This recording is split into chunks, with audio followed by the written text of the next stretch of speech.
Thank you, everybody, and welcome to another Teacher Talk session tonight. And tonight we are having another educator from a different part of the world. So tonight we are having an English teacher, Rafael Dornelles from Brazil. Okay, so when he comes, we are going to start our live session with him. I'm waiting for him to join, and then we are going to start our live session.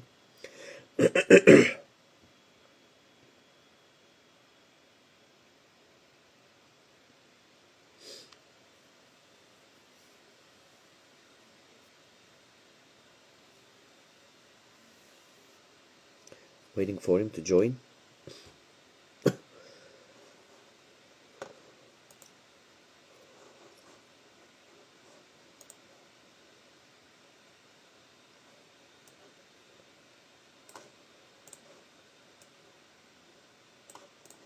When he comes, we are going to start.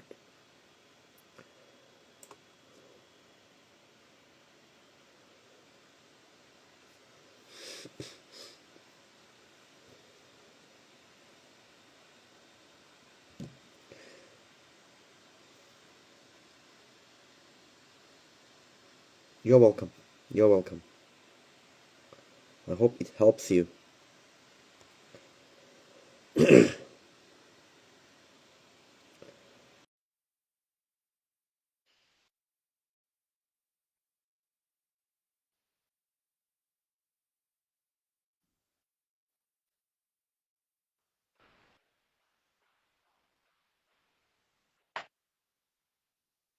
Oops. Oh, Hello. no. Yes, Hey. it's great to Hey. see you. Okay, Oh, Rafael. likewise. Yeah, you are right. Okay, so it's good to see you, Rafael. And before starting our live sessions, I would like to say thank you very much for accepting my invitation and to become our guest tonight from Brazil. Oh, yeah. No, my pleasure. Nice to meet you. Mhm. Nice to meet you too, Rafael. So, and I know that you are we are educators and we are very busy. So, if you're ready, can we start? Yeah, yeah, sure. Okay, Rafael. So, I know about a little bit, but maybe our audiences would like to know about you. So, can you tell us about yourself, please, and a bit about your experiences too? Yeah, I started teaching in 2019. So I've been studying English for quite a long time, but Oh, I decided to teach English in 2019. I took a leap of faith, I'm very passionate about English. So what's next? So I think I should teach, I think I should, show my passion, to other people, yeah. and why not teach? So that's when I started, teaching. So I started teaching in regular schools, like English schools here in Brazil, and then I'm enrolled in courses, and then I enrolled in an undergraduate course.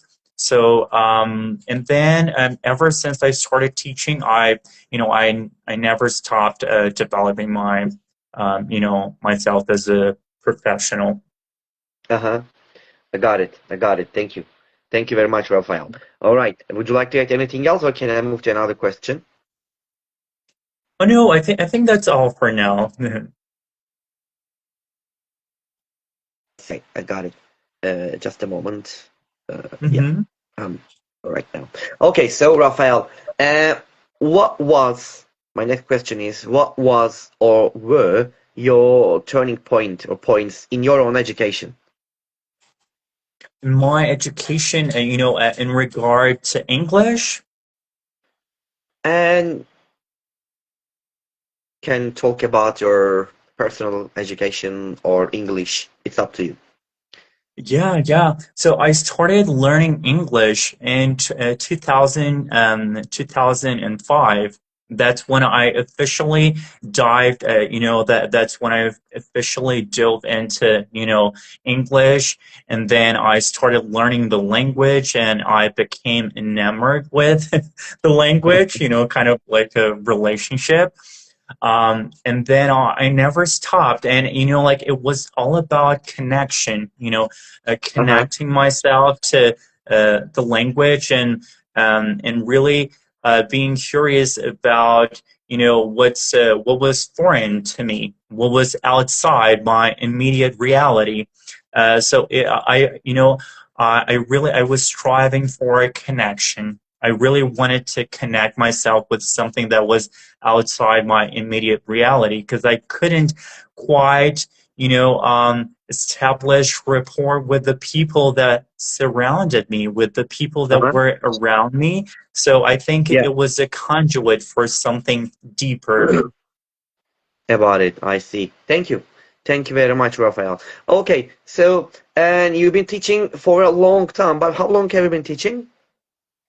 Since 2019, I'm not good at math, so I think it's been 7 years, So almost 7 years. okay, I see. Yes. Okay, got it. 6 or 7 years you've been teaching, and probably during these years you have tried different methodologies, of course, and techniques and strategies Yeah. in Mhm. your lessons. And I'm sure that you have a philosophy of teaching. So what is it? What is your philosophy of teaching? It's a teacher student, right? It's like student centered, right? I like to engage with my students in an Uh-huh. authentic way.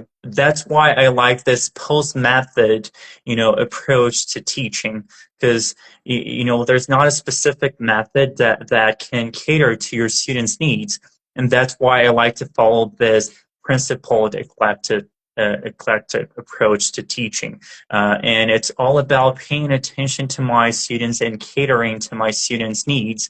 It's not about the material, it's about the student. It's a It's about the dialogic skill. approach to teaching. I see. Thank you. Thank you very much for sharing your, the philosophy with us, Rafael.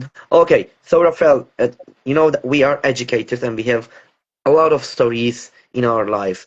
We have sometimes, of course, bad stories. Sometimes we have good stories. Sometimes we have failed ones, and of course, we have some success stories. And I'm gonna ask you about your success stories, of course. Can you tell us one or maybe two success stories of yours? But we would like to hear, especially if you have something inspirational for us. Oh, sure. Okay, so when I started teaching, I was quite afraid to teach. I was very shy.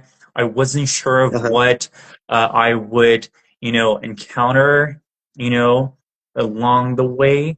But once I found my niche, when I started really, okay, so that's what I want. And I think ESB, teaching for Yeah, specific purposes, so I could learn from my students. There was this student, I taught her last year, and she's pursuing a master's in law of the sea. And at first, oh my gosh, so how am I going to teach this student? I know nothing, about law uh-huh. of the sea, but I really fell in love with that area, and it was so meaningful, So we really engaged, right? And there was this exchange of, information and knowledge. So I provided her feedback, I provided her with feedback on her language production, and she really, talked about her area.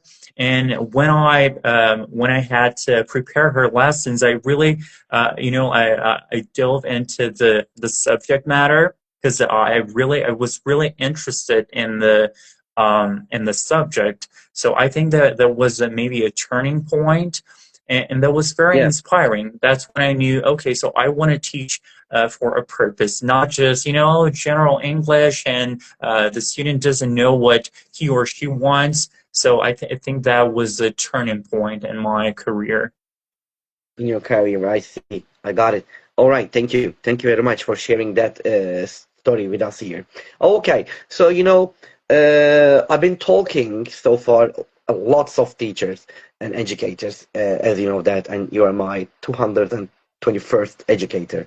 And all the time they talk about, and actually we talking about the education system that where they Mm-hmm. live. All right. Yeah. So, and my question is, of course, they have some good sides and of course they have some bad sides. But what I'm gonna ask you that you live in Brazil and if you, of Hmm. course, you have some problems also, like other countries. And if you had, a chance to change one thing in Brazil's education system, what would you change and why? Hmm. Here in Brazil, I think there's a like there is a lack of resources, because Yeah. it's a very it's quite a precarious system, it's a very we have a major problems with inequality in our country here in Uh-huh. Brazil. So Yeah. I think that would be something that we could really improve here in our, educational system. And of course, and I think not just in Brazil, but people and teachers teach to, for a certain purpose that's not really a holistic. It's not a holistic, integrated view of what teaching entails. I think we should teach for life, because I see. when you finish your graduation, actually when you leave school, you don't know what to do. You just want to. So here in Brazil, we have vestibular. It's a test that you have to take before you enroll Yeah. in college. And the Uh-huh. thing is, people should learn how to communicate. People should learn soft skills. Like I know it's a trendy word nowadays, but I think it's really, really important. Like what are you going to do with your life? What are you going to do with the knowledge you've Yeah, acquired? you're right. That's really important. And people, unfortunately, teachers are not taught, um, how to teach that, and that's why I think that's what I think is lacking in our educational system, not only in Brazil but Listen, in the world. I see. I got it. Thank you.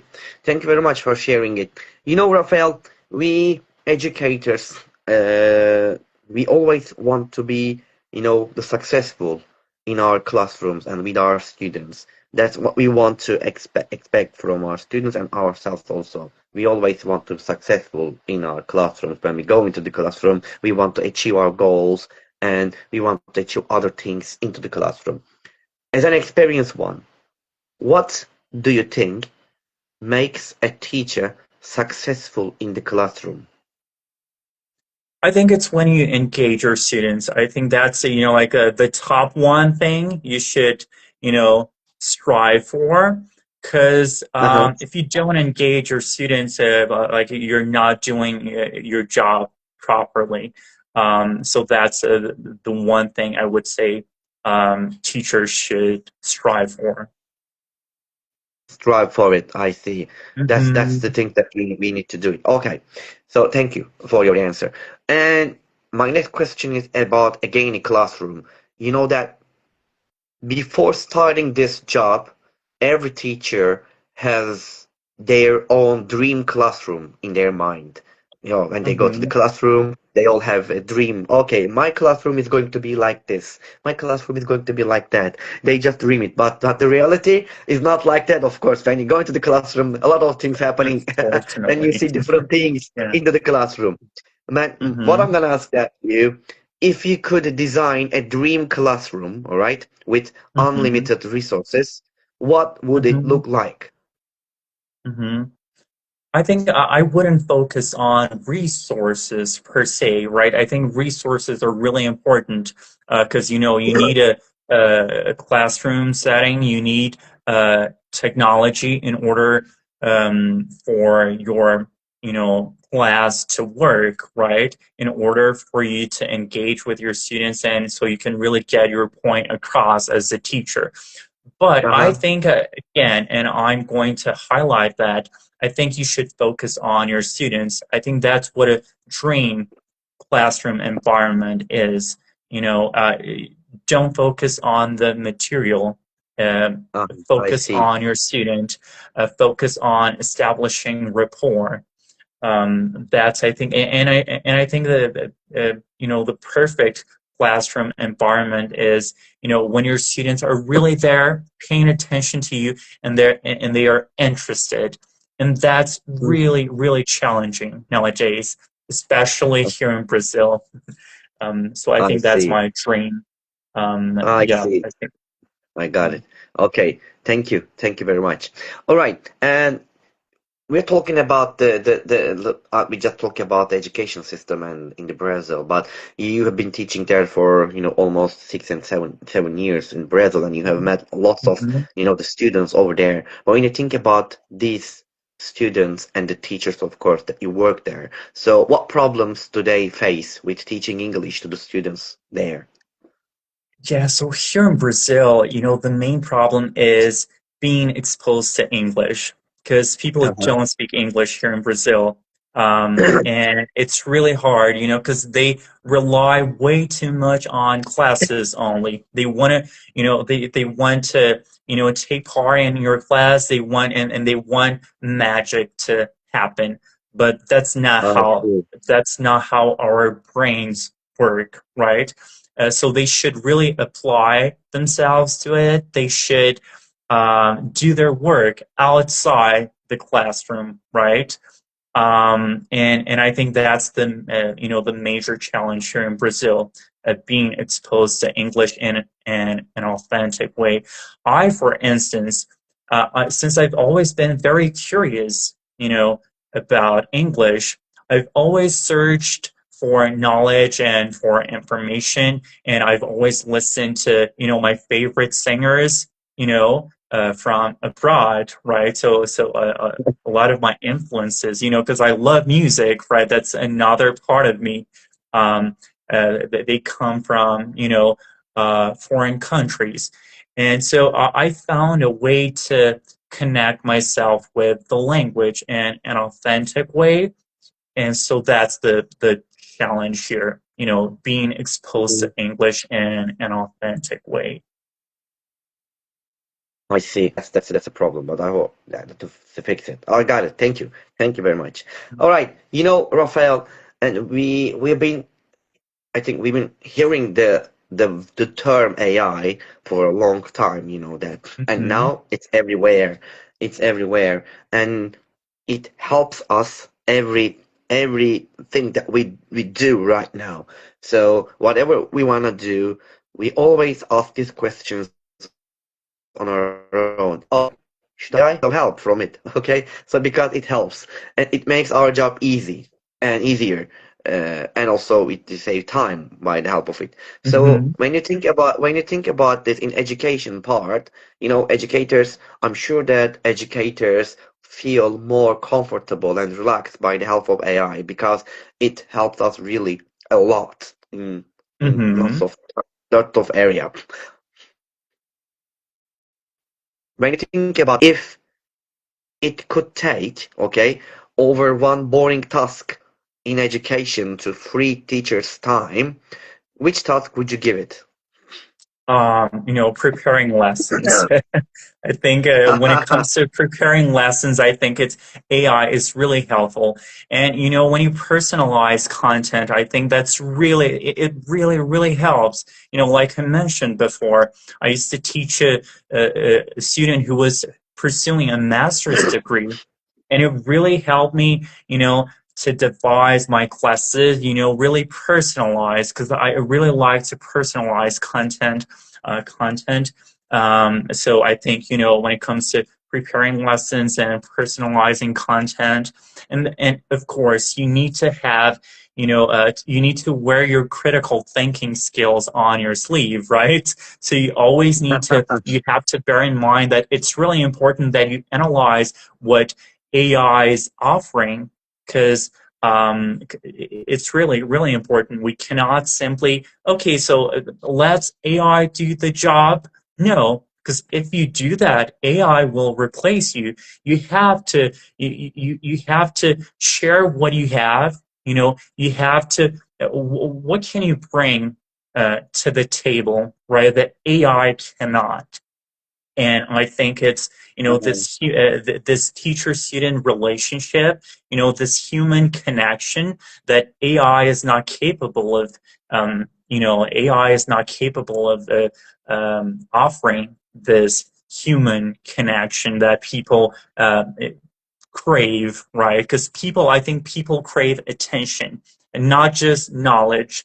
So I Exactly. think that I think we have to strike a balance between what AI has to offer and what we as humans have to offer.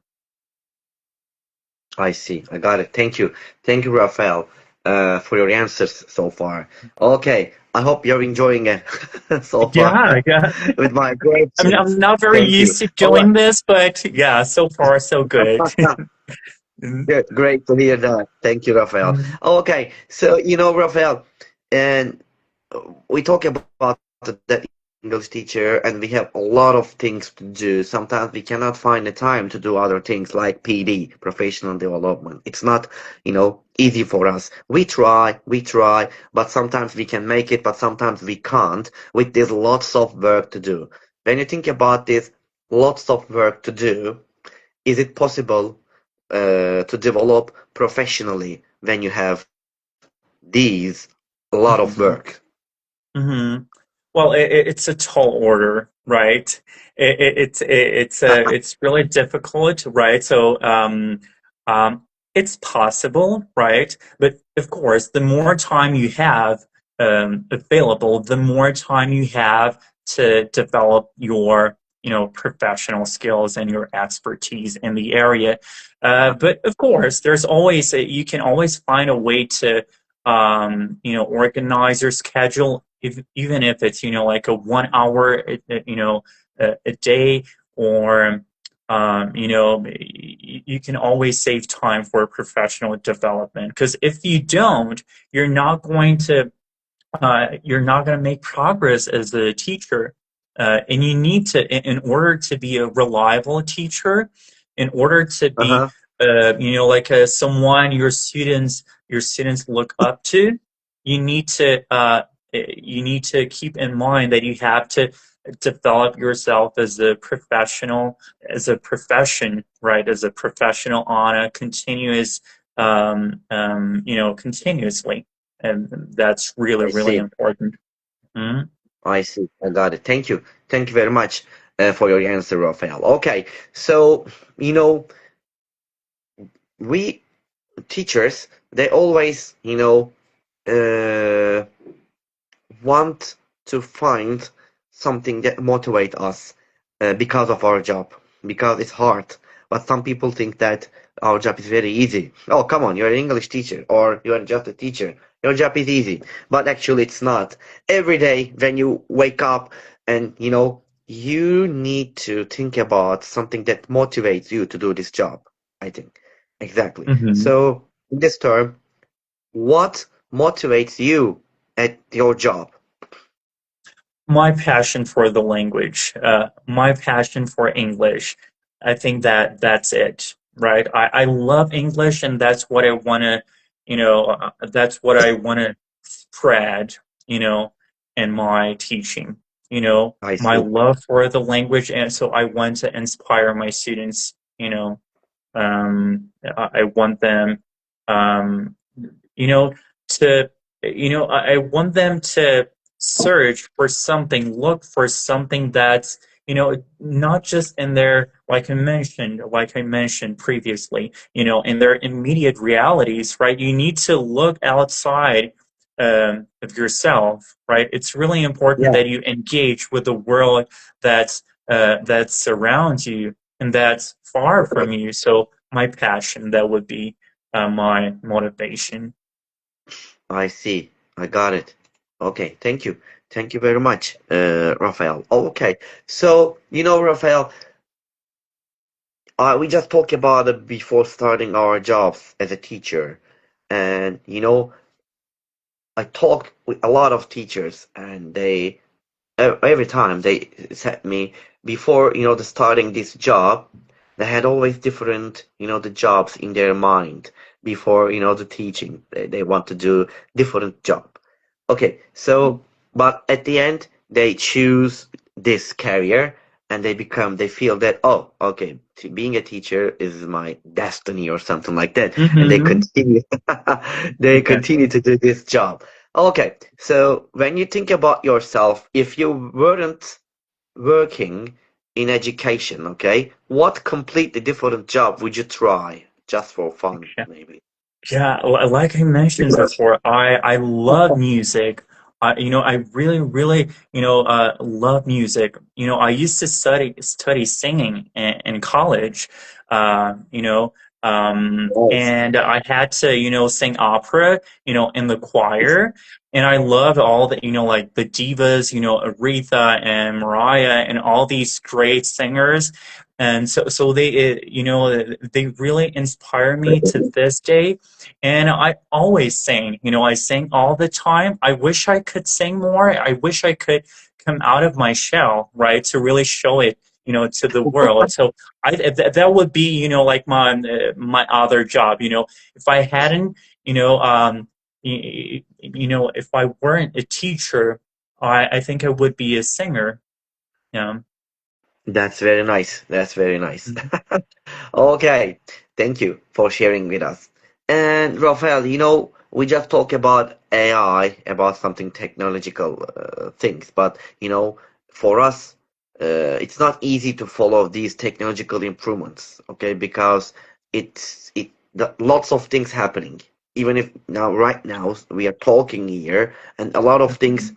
happening, okay, Yeah. about technology, and it's not easy for us. We follow, but somehow we miss some points. But when you think about yourself, how do you follow these technological improvements especially in education world? What do you do? What can you suggest to us?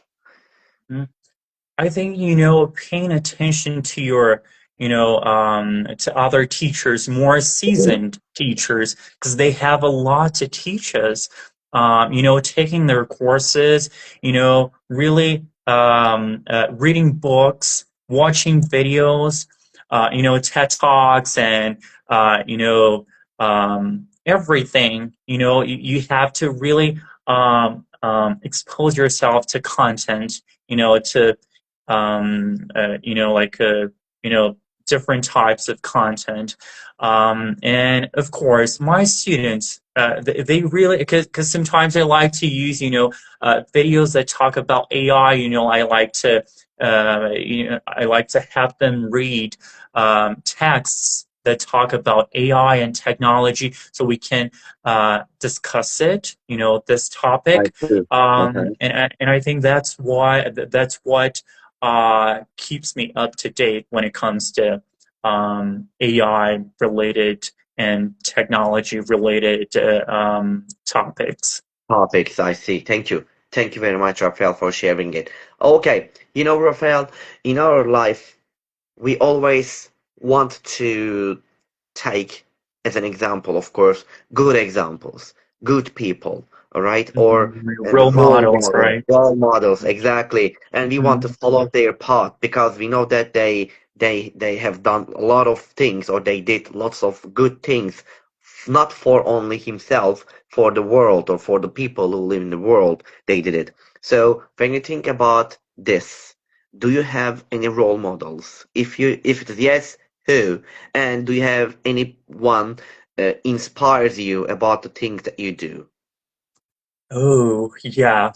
I have a list. So as I mentioned, I love music, arts in general.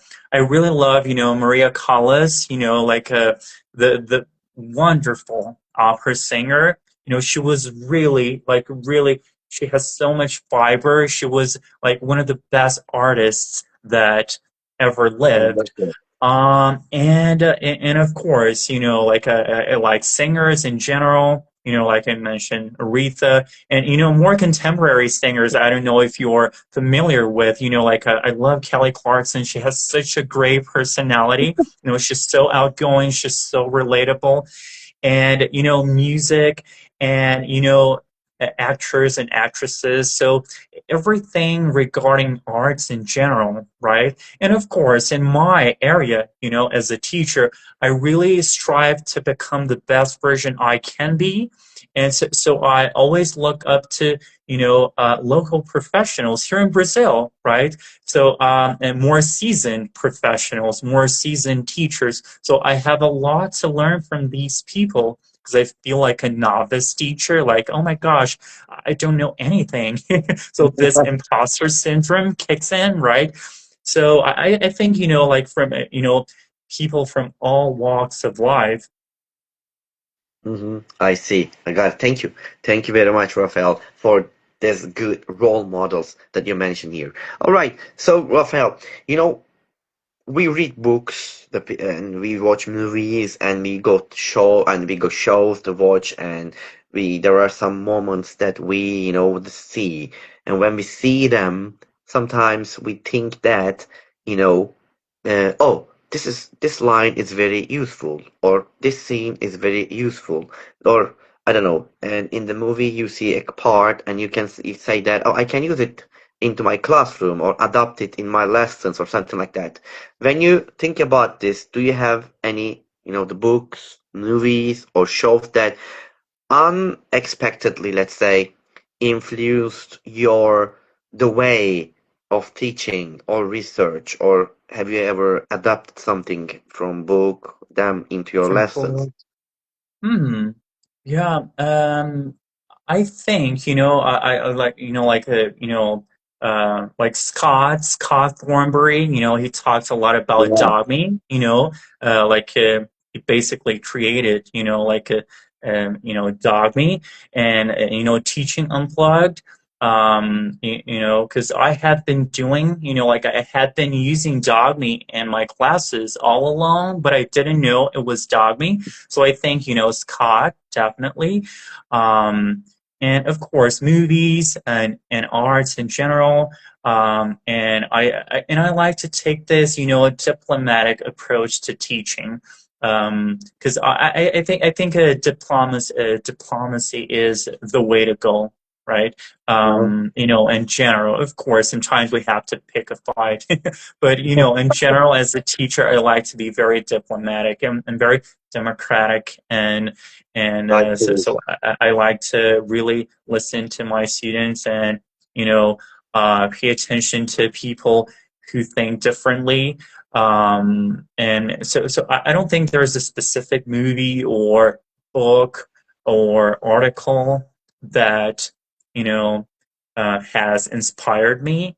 But like I like to use, I like to um, draw from, like myriads of um, Okay. content, myriads of types of resources.